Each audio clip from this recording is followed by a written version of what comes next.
시골에 이름 없는 목사 패스터 아닙니다. 오늘은 성경의 네 번째 책인 민수기 프레임 스트럭처를 시작하도록 하겠습니다.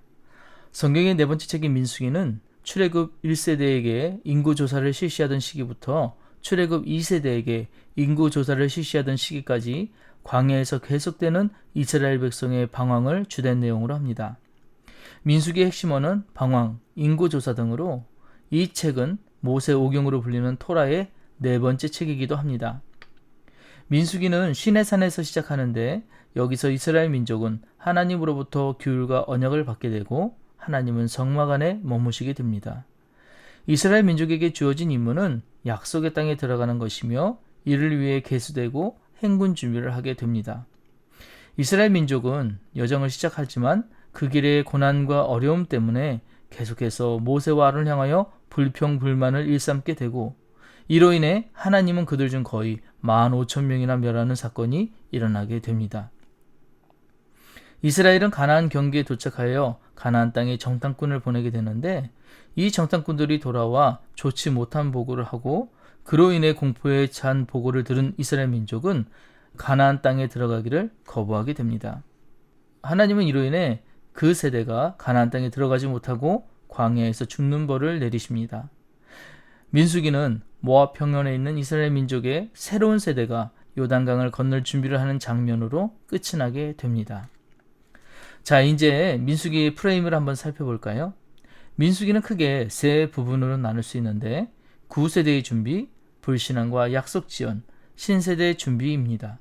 먼저 9세대 준비에서는 1장 1절부터 4장 49절까지 인구조사 및 체제 정비에 대해서 5장 1절부터 10장 10절까지 민족 선결과 유월절에 대한 이야기가 나오고 있습니다. 이어지는 두 번째 부분인 불신앙과 약속 지연에서는 10장 11절부터 12장 16절까지 시내산에서 바람 광야까지 이야기, 13장 1절부터 14장 45절까지는 가데스에서의 반란에 대한 이야기, 15장 1절부터 19장 22절에는 38년간의 방랑에 대해서 나오고 있습니다. 20장 1절부터 25장 18절은 가데스의 재집결에서 모압 변경까지의 이야기가 나오고 있습니다.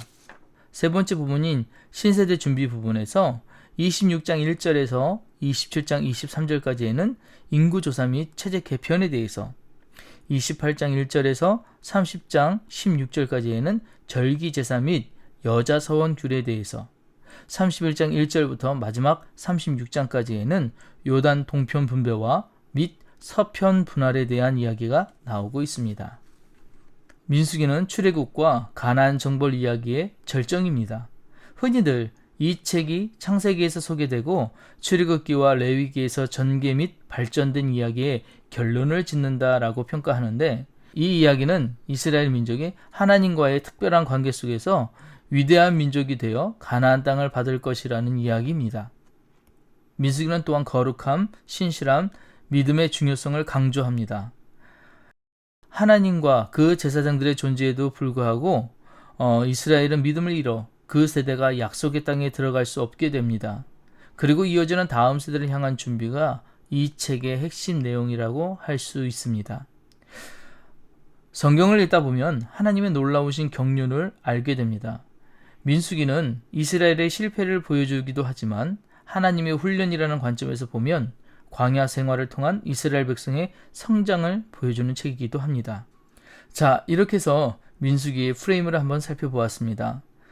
책을 읽을 때는 두 가지 방법이 있습니다. 따지면서 읽기와 빠져서 읽기입니다.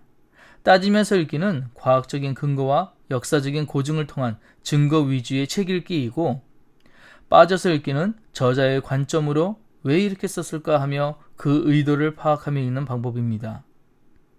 성경은 역사적인 사건이지만 따져서 읽기보다는 빠져서 읽어야 하는 책입니다. 인간의 관점으로는 이해되지 않는 부분이 있습니다. 그러나 하나님의 관점으로 보면 이것이 우리를 위한 사랑이었구나 하고 이해되기 시작합니다. 아무쪼록 하나님의 관점에서 역사를 바라보는 안목의 성장이 있는 모든 분들에게 있으시기를 바랍니다. 감사합니다.